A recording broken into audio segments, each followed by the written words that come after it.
Let me introduce Professor Helmuth Steinmetz.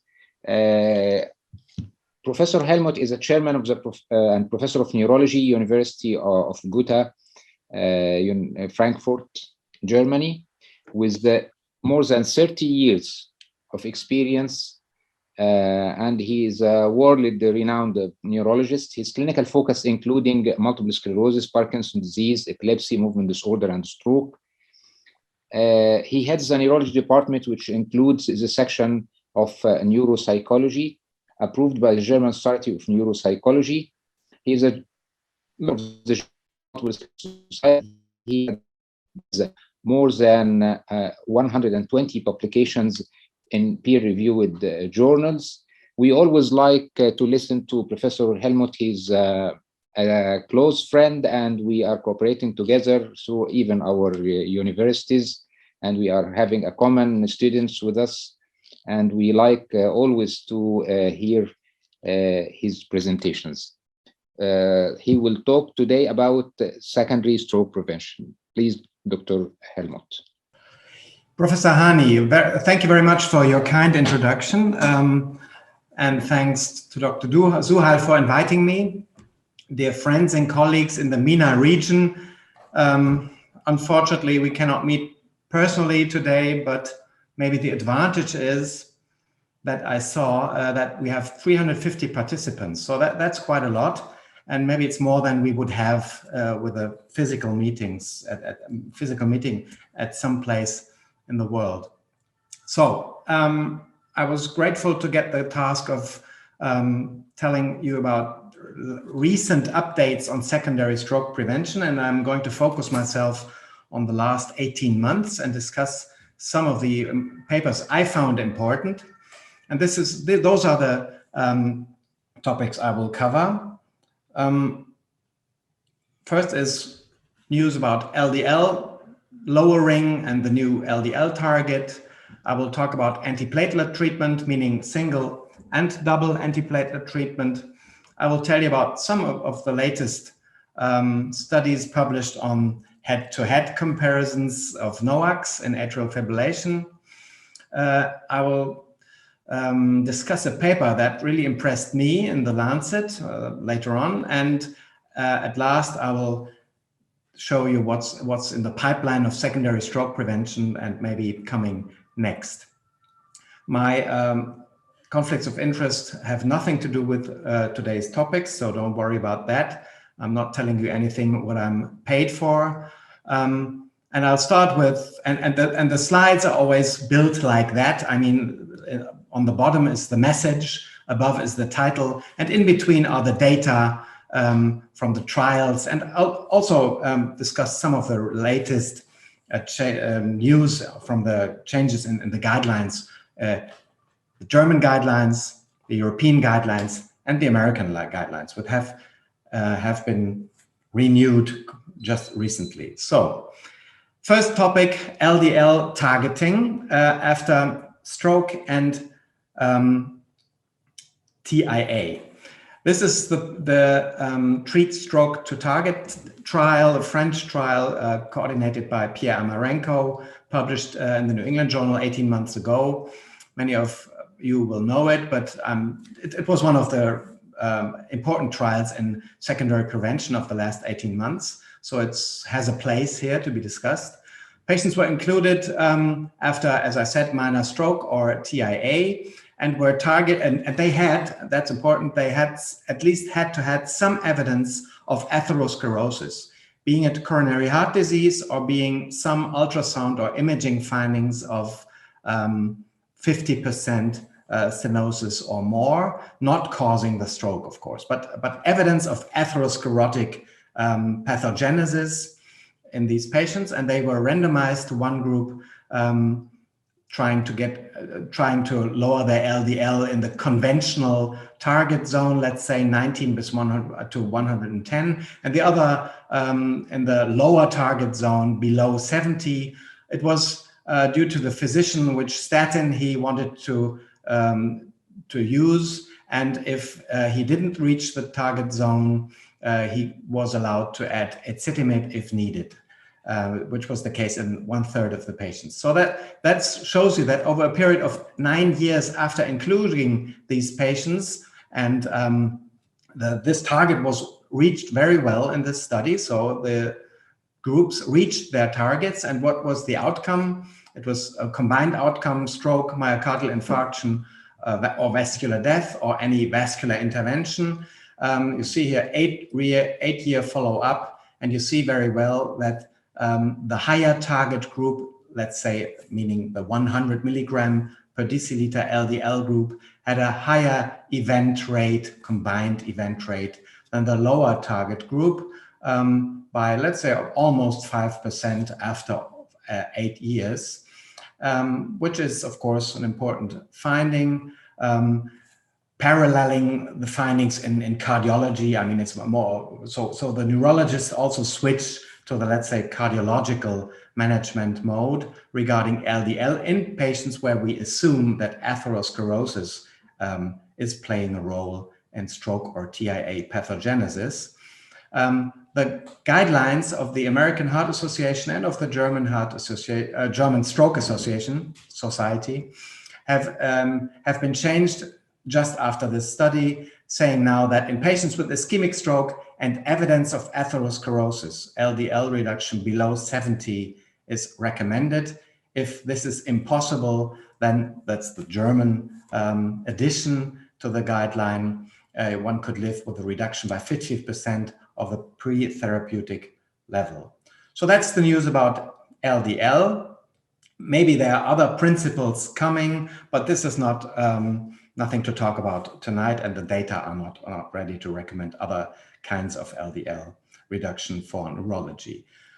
So let's switch to the next topic. That's antiplatelet treatment. And to start with monotherapy after stroke or TIA or other vascular events. This was an interesting paper in the Lancet 2020 comparing these or meta-analyzing these 8 studies with more than 40,000 patients randomized, all of them comparing aspirin versus one member of the P2Y inhibitor group, that's ticlopidin, that's clopidogrel, and ticagrelor. Those 3 comprise the P2Y inhibitor group. And all of these studies compared aspirin against one of them. And the simple news of this very large meta-analysis is it's nothing superior to ASS, to aspirin. In this case for stroke, shown here. So stroke didn't make a difference whether you used aspirin or any of the 3 P2Y inhibitors. I could show the same data for vascular death, for all-cause death, and myocardial infarction. So basically the same for all of them. Message: nothing is superior to aspirin in monotherapy. And if you may ask yourself whether it made a difference between the drugs, ticlopidin, clopidogrel, ticagrelor, that's the answer, and the same of the same paper, ticlopidin, clopidogrel, ticagrelor. So the analysis for each of these drugs with still large numbers of patients doesn't show a difference between aspirin and either of these 3. So aspirin remains at least equivalent to all of 3, and there's no difference between the 3 drugs in the P2Y inhibitor group. That's monotherapy. So, but things have a little bit changed, or new aspects have come up for double antiplatelet treatment. And this is nothing new. That's the paper appeared in December 2009, analyzing the combined data of the CHANCE and POINT trials, was published in JAMA Neurology. And you see here the combined analysis of the CHANCE and POINT trials comparing aspirin versus clopidogrel plus aspirin in patients with minor stroke or high-risk TIA, high risk defined by the ABCD square score. We'll come back to that later.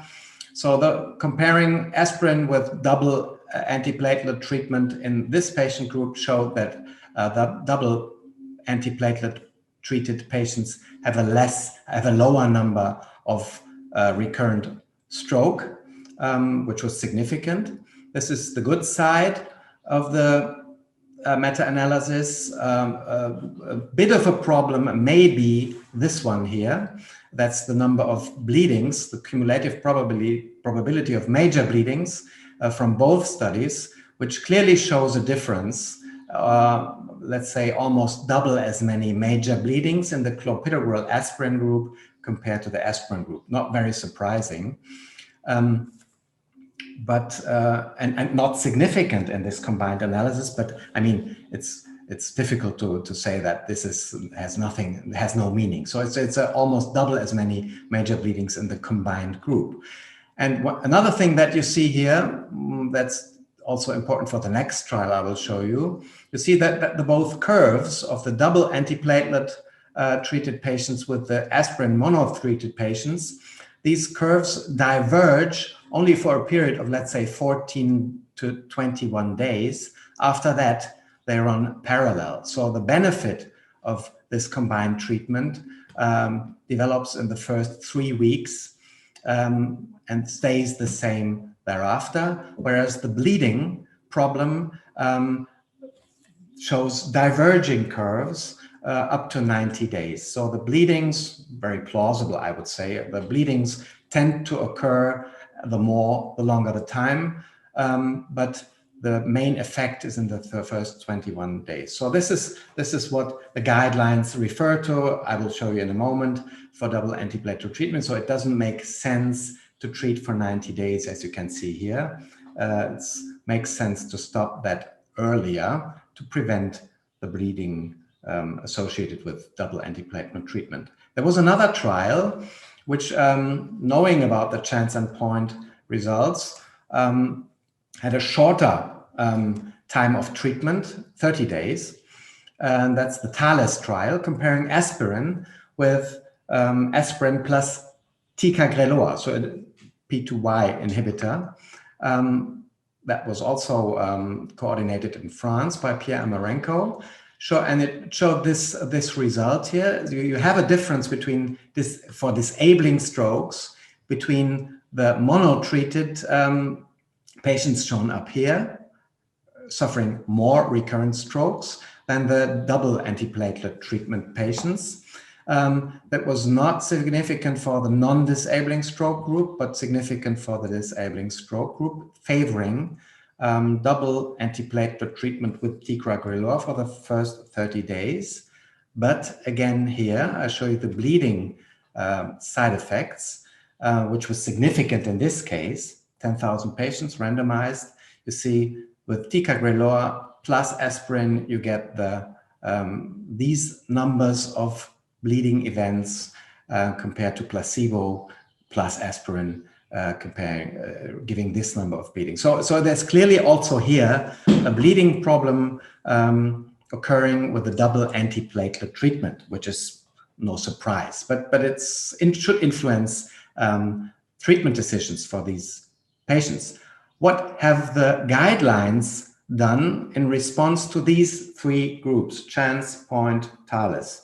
I show you that. That's the European guideline, just updated, saying the following: in people with a non-cardioembolic minor ischemic stroke, that's of course the prerequisite, non-cardioembolic, and not having received TPA, of course.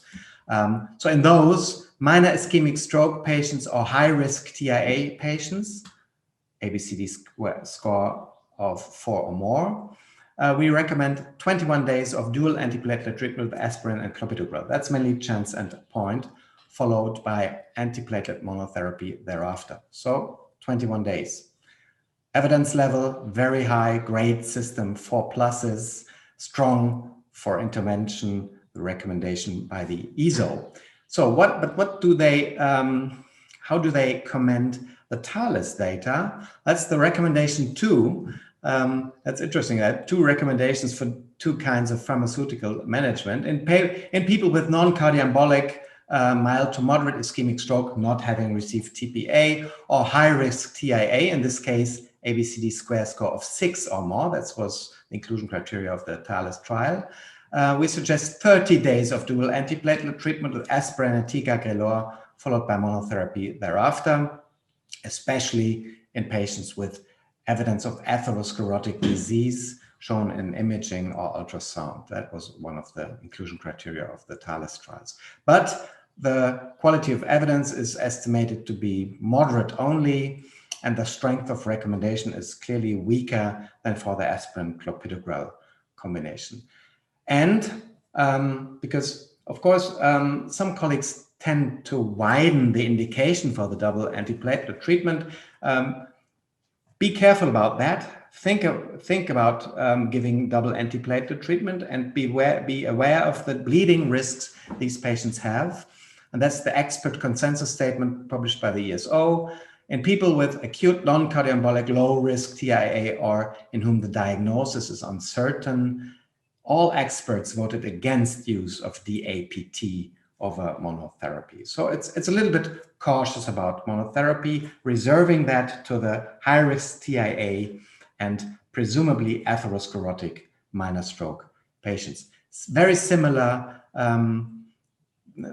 wording by the American Heart Association in their just 2 weeks ago published new secondary prevention guidelines, more than 100 pages to read. So take a day off for reading it. Double antiplatelet treatment is recommended only in very specific patients, including those with early arriving minor stroke or high-risk TIA or severe symptomatic intracranial stenosis. Of course, this is Sampras, old data. This is also a little bit cautious wording by the American Heart Association, which is recommended. So next topic is head-to-head comparisons of novel oral anticoagulants. That's interesting because, as you all know, the randomized controlled trials of these drugs were, of course, not head-to-head trials. But we're now, just a few weeks ago in stroke, the first real-life, let's say, observational studies, real-life studies, comparing the three available direct oral anticoagulants with each other came out. And I'll show you the interesting results here. The number of patients is large, as you can see. The number of studies, observational studies, no randomization, so not the highest level of evidence, is shown here. And these patient groups were matched were propensity matched. So they adjusted for CHADS-VASc score and HAS-BLED scores. And you can see here the comparison of the dabigatran versus rivaroxaban studies. And those are the events to prevent, so stroke or systemic embolism, so the ischemic events to be prevented, and of course also to be prevented major bleeding. And you see that here in this case, rivaroxaban appears in real life to be a little bit worse than dabigatran, showing higher rates of bleeding and higher rates of systemic embolism despite treatment. That's the comparison between dabigatran and rivaroxaban. So the next is apixaban versus dabigatran. You have this, events to prevent. You have no significant difference regarding the prevention of ischemic events. But here again, you have a higher, lesser number of events, bleeding events with apixaban compared to dabigatran. And the last comparison is here. So real life, not randomized, but propensity matched. Apixaban versus rivaroxaban. Here again, apixaban apparently has in real life a slight advantage of causing lesser bleedings than rivaroxaban.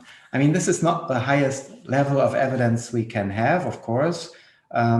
It's no direct head-to-head comparison using randomization and prospective design. But I would say the finding here that apixaban has a slight advantage over the two others is what many of you and me feel. I think that's our feeling, at least here in my hospital and many of the German colleagues. I don't know whether it's yours also, but apixaban apparently has in real life a slight advantage, especially in the bleeding rate. So next, and this was, I would say, so far, I mean, 2021, we have only 6 months past of 2021, but this was the paper that impressed me most this year so far. And I would like to discuss about that for maybe 3 or 4 minutes. It's from the Lancet, and it deals with this thing. I mean, most of us will not have become neurologists to read guidelines and clinical trials, but most of us will have decided to become neurologists because we love neurology and we love thinking, systematic thinking, and diagnosing, and of course also treating. So this is about a historical topic of the TIA definition. As you all know, worldwide, the TIA definition is a sudden onset focal neurological deficit of presumed vascular origin lasting less than 24 hours. As this definition says, it's difficult to validate the diagnosis in most cases. And this is what the study I will show you now is all about.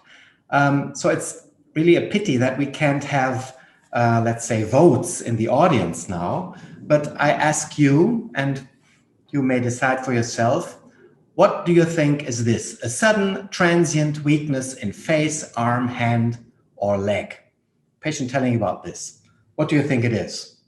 Most of us will think it's a TIA. This one, sudden expressive or receptive dysphasia for, let's say, a couple of minutes. Or sudden loss of sensation in face, arm, hand, or leg. Sudden hemianopia or quadrantanopia, the patient tells you about, having investigated this carefully by himself. Sudden monocular loss of vision, then returning back to normal. So I'm quite sure that if we would now have a vote in the audience, more than 90% would consider this classic TIAs. But of course, you never know. It's difficult to validate. To be sure that it's a classic TIA, you would have to prove that the patient telling you about this has an increased likelihood of future stroke compared to other patients. So, definition of classic TIA. So what do you think about this? A sudden isolated vertigo only.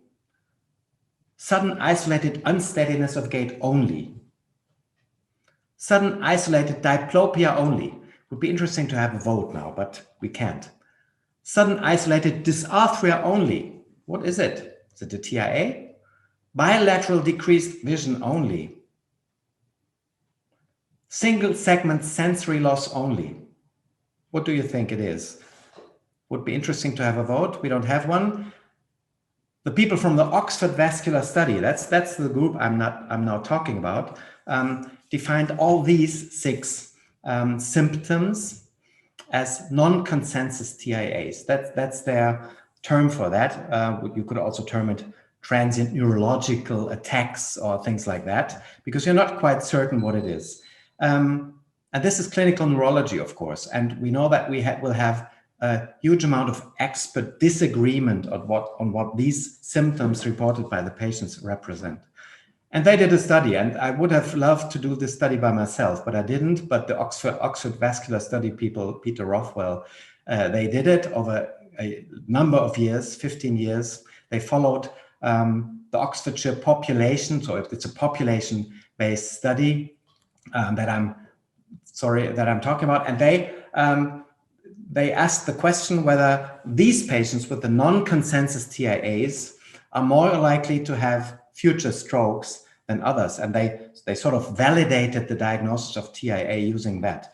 And they validated it by DWI MRI. All of these patients, starting in 2012, I think, received DWI MRIs, and all were followed, population-based, about the likelihood of future strokes. And that's what they found. So start with the DWI imaging of non-consensus TIAs, as they termed it.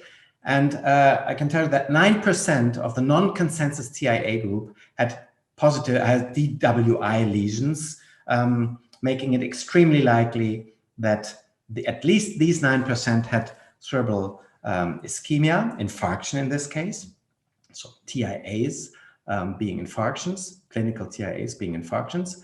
And 3/4 of these positive DWI patients had events in the posterior circulation. So that explains why the diagnosis is less clear than in the classic TIAs. Some of them also had other symptoms in the imaging in the non-consensus TIAs of the hemisphere. So 9% of the non-consensus TIAs had positive DWI MRIs, compared to 17% in the classic TIA. So there was a difference between both groups, but nevertheless, surprisingly high percentage of positive DWI images in the non-consensus TIA group.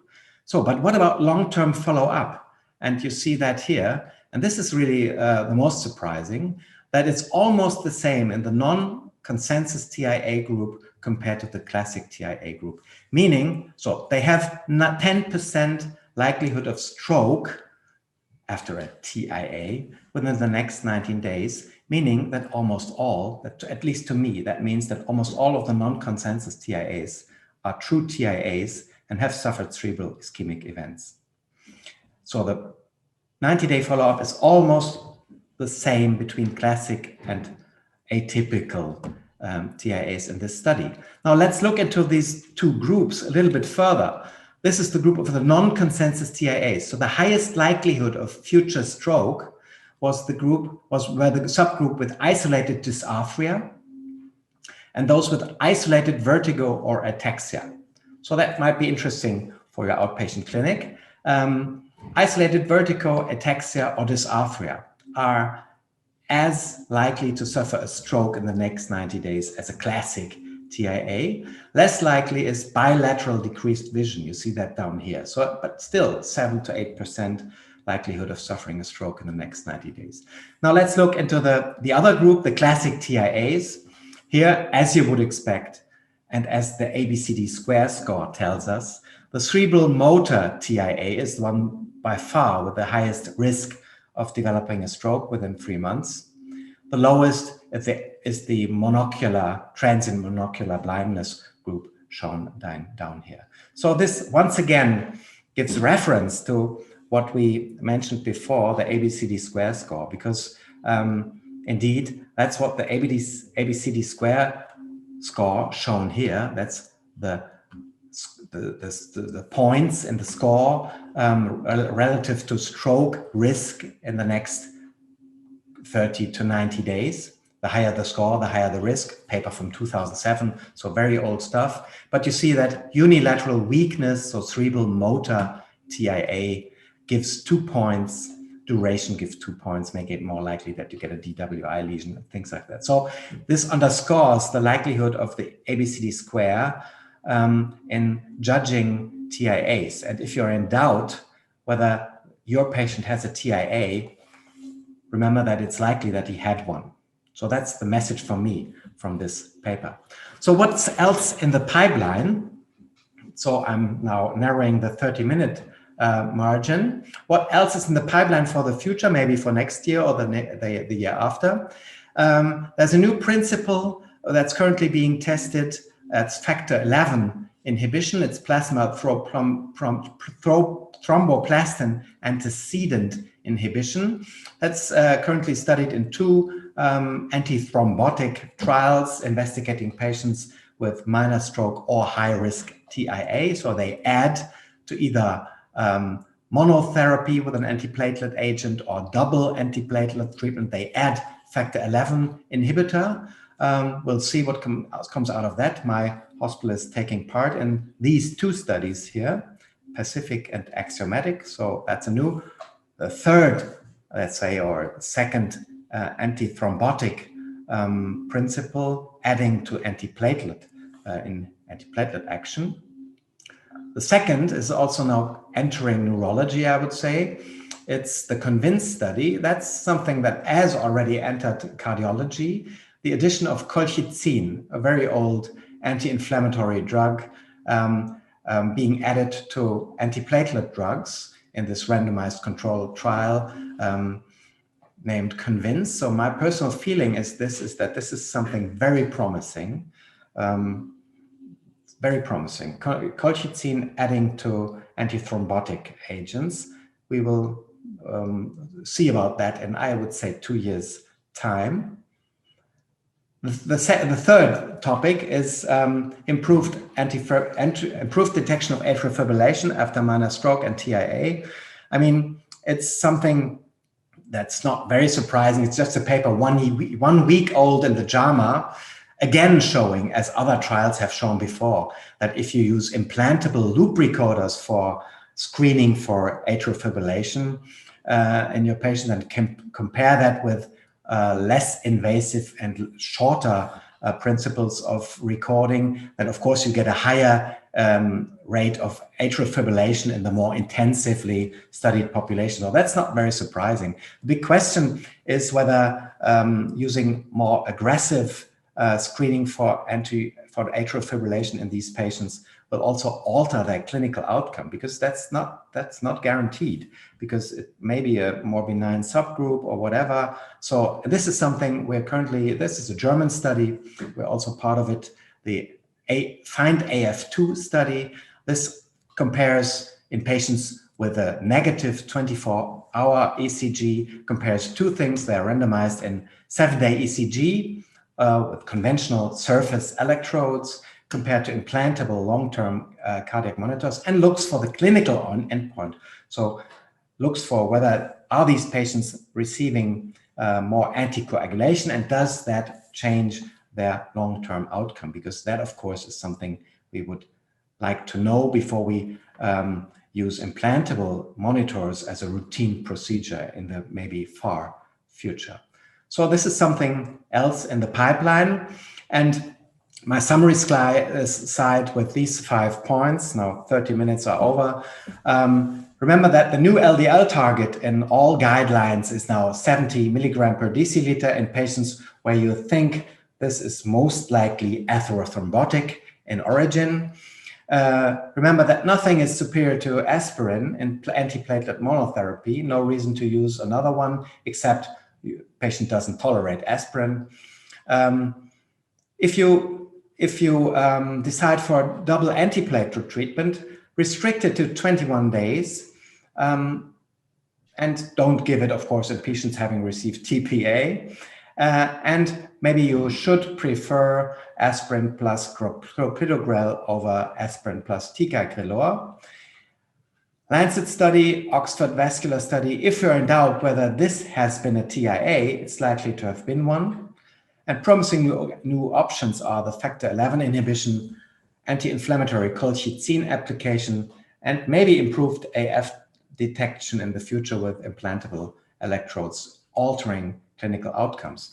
So, and that's the end of my talk on secondary prevention. I hope that one day we will even again meet personally.